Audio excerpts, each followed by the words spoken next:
Bagaimana cara kita membangun kepemimpinan?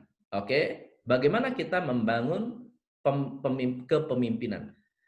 Ada 10 hukum, oke, yang mengubah karakter kita. Dan Anda nggak usah berpikir strategi, nggak usah. Jangan berpikir, oh strateginya apa? Anda terapkan 10 hukum ini, strategi datang sendiri. Intuisi itu muncul dengan sendirinya. Kenapa? Karena Anda jernih. Sementara ada orang yang mikirin strategi, tapi nggak ngerti prinsip. Yang ada apa? Stres. Oke? So, apa hukum kepemimpinan yang perlu Anda kenali? Dan ini tolong Anda note ya, Anda buat note hukum-hukum ini supaya lebih lebih banyak atau lebih diingat oleh Anda. 10 hukum isinya adalah hukum visi, hukum disiplin, hukum kebijaksanaan, hukum keberanian, hukum kerendahan hati, hukum keputusan, hukum persahabatan, hukum diplomasi, hukum manajemen, dan hukum inspirasi. 10 hukum ini kalau dilanggar, Anda rugi. Ya, 10 hukum ini kalau Anda langgar, Anda rugi. 10 hukum ini kalau hilang satu, misalnya contohnya, Anda disiplin, bijaksana, berani, rendah hati, bisa memutuskan, wah, bikin persahabatan, manajemen, bla bla bla, tapi tidak ada visi, nggak punya visi, bisnis Anda kocar-kacir. Ya, disiplin tanpa visi namanya perbudakan. Ya, disiplin, Anda mendisiplin karyawan, tapi karyawan tidak tahu untuk apa didisiplin, dia menganggap Anda sedang melakukan yang namanya perbudakan, penyiksaan.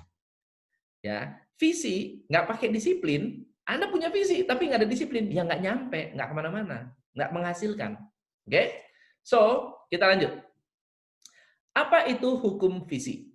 Hukum visi adalah seorang pemimpin membakar semangat lewat visi yang besar. Jadi, sebagai seorang leader, Anda harus mengulang-ulang visi. Mengulang-ulang visi besar Anda.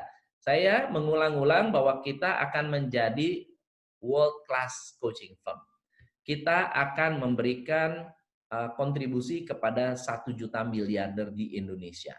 Kita akan becoming the best. Kita menjadi bla bla bla. Itu diulang-ulang terus. Diulang, diulang, diulang, diulang, diulang, diulang.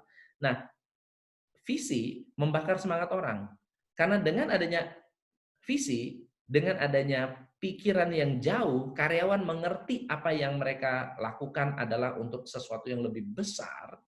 Oke, Bill Gates bilang, saya mau sebelum Microsoft terkenal, dia bilang, visi kami adalah to put a computer in every house. Coba Anda bayangkan, visi saya adalah memastikan setiap rumah punya komputer. Coba bayangkan, berapa besar bisnis Anda kalau Anda waktu kecil punya visi satu rumah punya satu komputer. Oke. Bill Gates visinya beda dengan Apple. Kalau Apple, Steve Jobs, to put a dent in the universe. Dia mau bikin tanda di alam semesta. Oh, tuh si Steve Jobs tuh yang bikin tuh, make a dent in the universe. Oke. Sementara Starbucks menciptakan lingkungan dengan satu cangkir kopi. One cup, one neighborhood at a time. One cup, one neighborhood at a time. So pertanyaannya adalah visi besar kita apa? Dan visi besar ini bisa dijadikan bisa dihitung market size-nya. Oke, bisa dihitung market size-nya. Nanti kita oret-oret sebentar ya. Prinsip penting tentang visi begini. Penglihatan yang buruk, realisasinya akan membatasi gerak.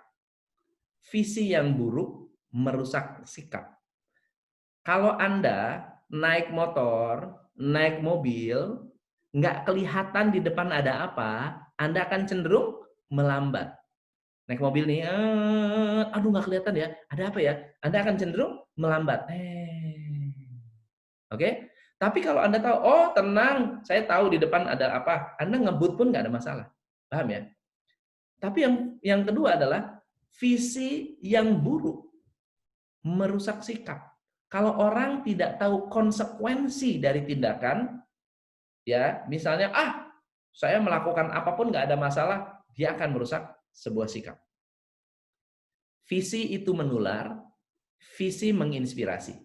Nah, sekarang kita mau hitung visi. Kita akan mengukur seberapa powerful visi kita. Ya, tugas Anda sekarang adalah membuat, oke, saya mau bikin ini ya. Saya annotate di sini aja deh.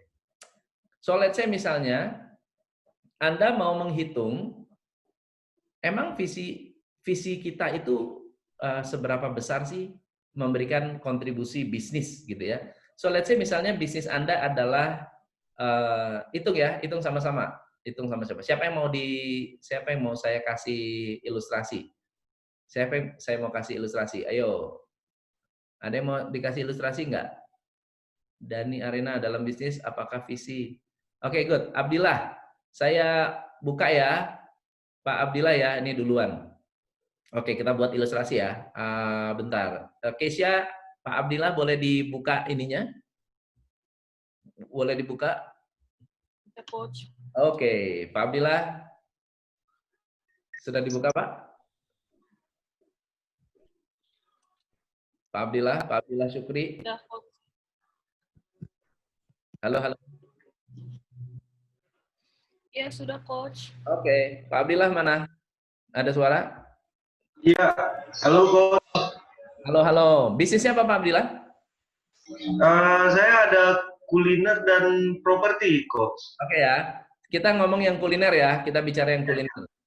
So, Bapak punya visi apa, Pak? Gimana, Coach? Buat yang kuliner, visi Ya. apa? Menjadikan produk kulinernya bercabang banyak, Coach. Oke, good ya. Oke, bercabang banyak. So, kalau bercabang banyak itu bukan visi. Itu cuma angan-angan. Kalau visi itu konkret. Misalnya contohnya, saya mau, nama brandnya apa, Pak? Kokomix. Kokomix. Saya mau Kokomix ada di setiap kecamatan di Aceh. Atau di Indonesia. Di Aceh dulu deh. Oke ya. Jadi ada berapa kecamatan, Pak, di sana, di Aceh? Kecamatan di Aceh, kabupaten ada sekitar 16-an, Coach. Oke, jadi di sini kan bisnis kuliner saya sudah 2 provinsi, satu yang di Aceh, satu di Medan. cabangnya ada berapa? Ada 2, Coach. Cabang ada 2. Oke, berarti Bapak maunya kan cabangnya tambah banyak, benar nggak? Benar. Nah, di 2 wilayah itu, kalau misalnya contoh visinya, saya mau di setiap RT ada bisnis kita. Contohnya ya, itu visi namanya. Namanya visi kalau bisa lebih konkret. Lebih konkret. Konkret itu artinya di setiap kecamatan ada satu cabang. Ya. Satu perusahaan di satu kecamatan. Ambil contoh ya. Contohnya itu. Make sense nggak, Pak? Iya, Coach. Ya. Nah, berapa total kecamatan yang ada di 2 provinsi tadi? Kalau di Aceh sendiri, Coach. Ya. Di Kota Banda Aceh. Ya. Di Kota Banda Aceh ada sekitar 9. 9. Di luar itu? Saya nggak hafal. Oke, let's say 9. Satu cabang omsetnya berapa? Per bulan. Ya. 200 juta dong, Coach. 200 juta. Berarti Anda berpotensi memiliki omset 1,8 miliar. Betul nggak ya? Ya, benar. Hanya dari visi yang sederhana. Jadi visi sederhana ini, kalau ditanya targetmu berapa? Bukan 200 juta lagi. Bukan satu cabang dibikin 1,8 M, tetapi kita mendesain sebuah sistem untuk bisa menduplikasi ke 9 cabang. Make sense nggak? Ya.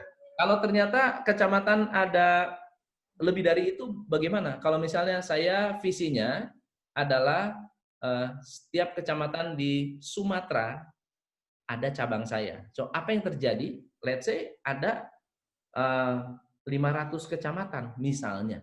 Dikali 200 juta, Anda sudah punya 100 miliar sales. Masuk akal nggak? Iya. Jadi dengan kita memiliki visi, bisa merasakan nggak energinya?